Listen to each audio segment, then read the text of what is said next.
Projeto de lei ordinária número 5, 320, 2017, iniciativa é Dona Lourdes e Maria Letícia Fagundes.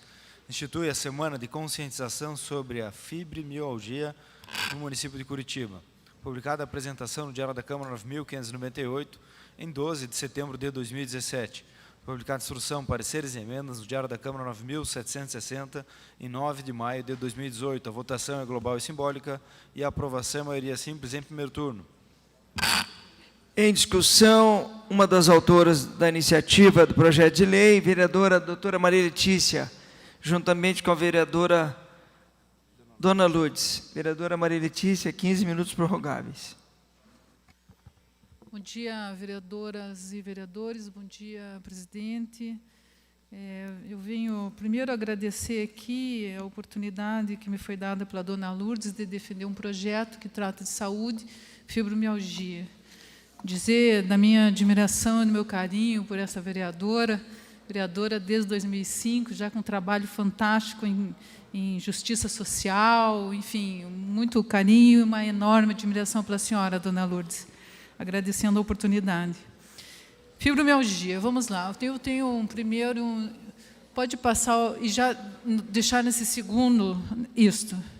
A fibromialgia é uma condição muscular crônica, senhores, que causa dor generalizada em vários pontos sensíveis, principalmente na união dos músculos e dos tendões. Os senhores podem olhar ali, nesta apresentação, e observem quem aqui dos senhores não teve dor numa dessas localizações.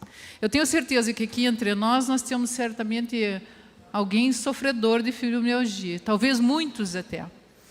O Colégio Americano de Reumatologia estima que a fibromialgia afeta de 3 a 6 milhões de americanos, cerca de 2% da população dos Estados Unidos. Aqui no Brasil não temos pesquisas, mas imagina-se que esteja em torno dessa porcentagem também.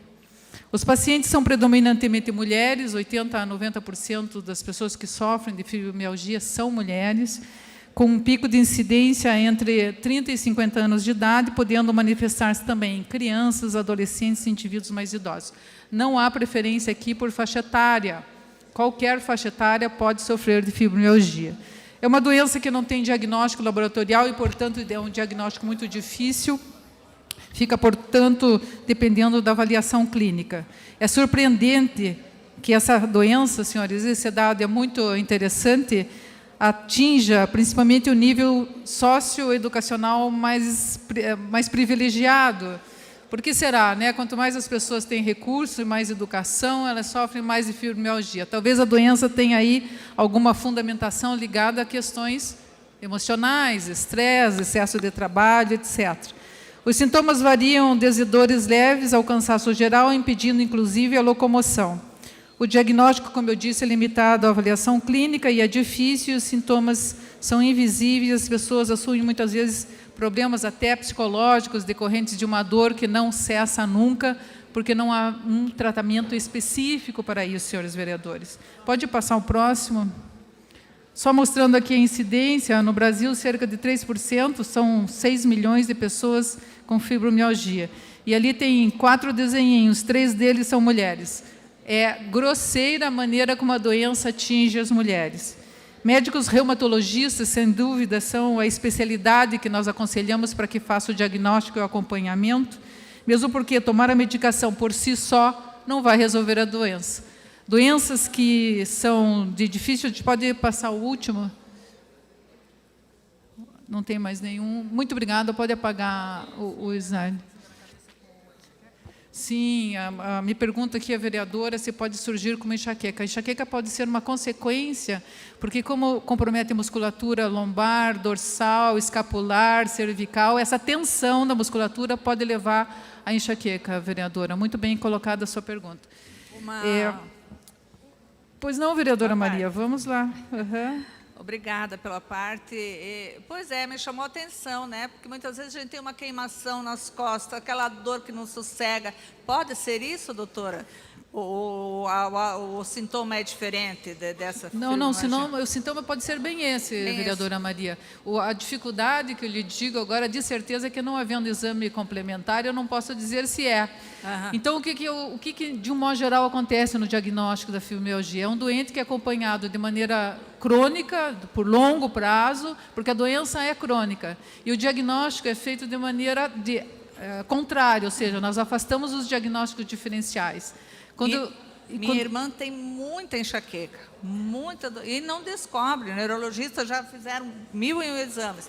Agora, vendo isso, até vou falar para ela tratar de outra maneira, que talvez possa ser isso também, né? Meu conselho é que ela marque uma consulta com o reumatologista, que é, nesse caso, a especialidade mais indicada para fazer o diagnóstico e o acompanhamento.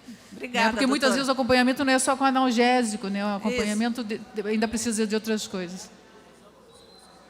Não, a minha pergunta, vereadora, se a LER também seria... Não, a LER é uma lesão por esforço repetitivo que não tem a ver com fibromialgia, é diferente. Obrigada, doutora. Eu é que agradeço. Mais alguém, senhores vereadores? Uma parte, vereadora Maria Letícia. Pois não?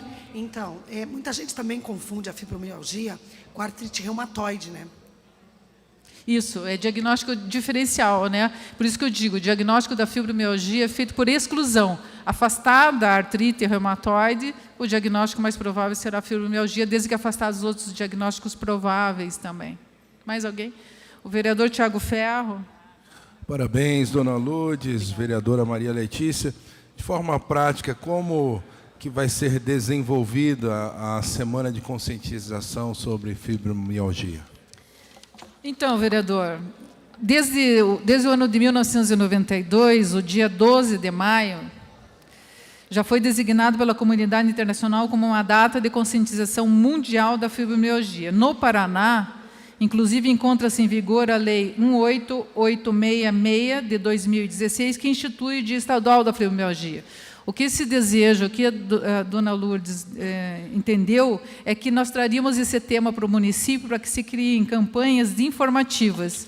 Eu não vejo nada mais importante no tratamento de uma doença do que o conhecimento sobre ela. Então, a informação me parece o fator primeiro e mais importante na abordagem dessa doença, porque as pessoas muitas vezes sofrem de dor, sofrem, portanto, da doença e não fazem o acompanhamento adequado. E isso pode levar a situações como problemas no trabalho, porque elas têm sempre fadigadas, com desconforto contínuo. Então, é importante que se esclareça.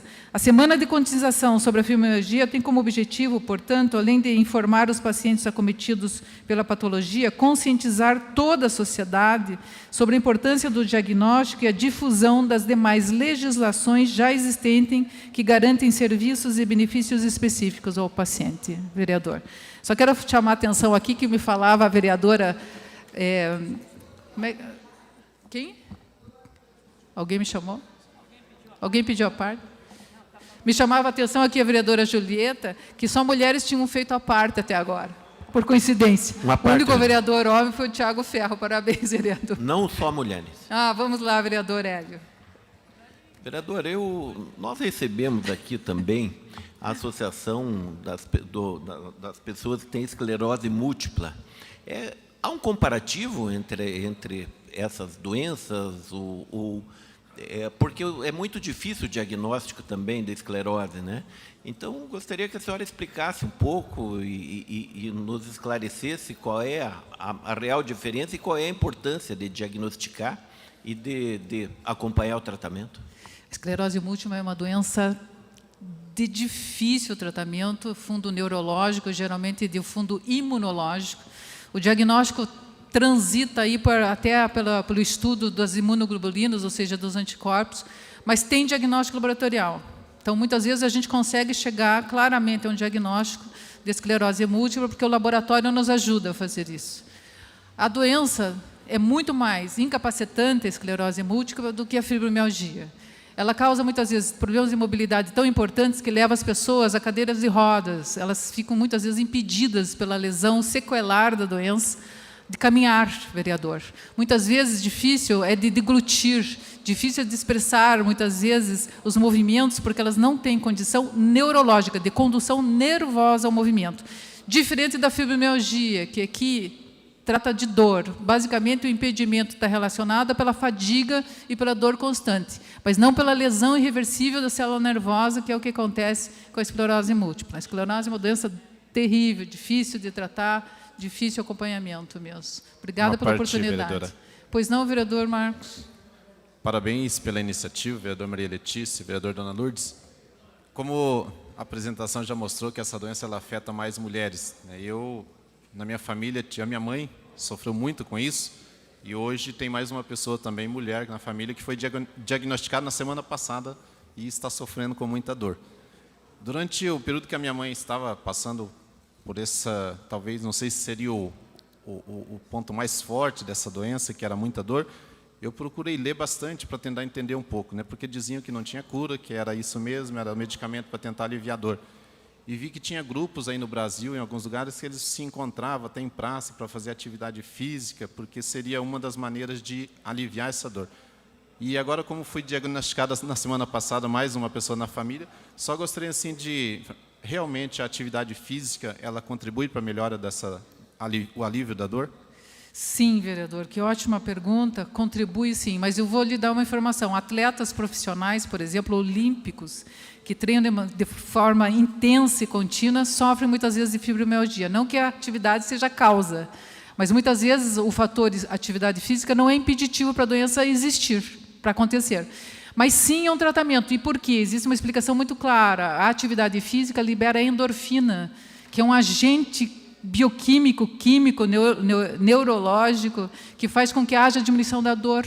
Isso que quem pratica esporte deve saber. O vereador Rogério, que gosta de correr, quando faz uma corrida longa, fica muito mais confortável. O vereador Tiago Ferro também deve ter a percepção que quanto mais longa a corrida, muito mais confortável, porque dá uma sensação de relaxamento, porque houve liberação da endorfina. Então, o princípio do tratamento da fibromialgia com atividade física é a liberação da endorfina. Muito melhor depender de atividade física para tratar do que de remédio, né, vereador? Mais alguém, senhoras vereadores? Muito grata, fico agradecida pela sabatina que passei aqui em saúde. Muito obrigada, senhores. Continua em discussão o projeto. Encerrada a discussão, em votação. Vereadoras e vereadores, registrem os seus votos.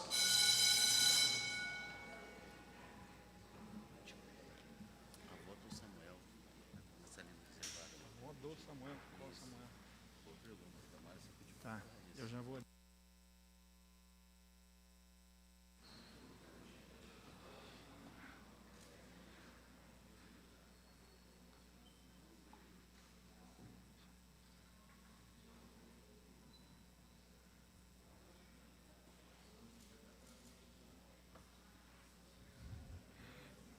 Vamos ao resultado da votação. 26 votantes, 26 com a expressão sim, aprovado o projeto.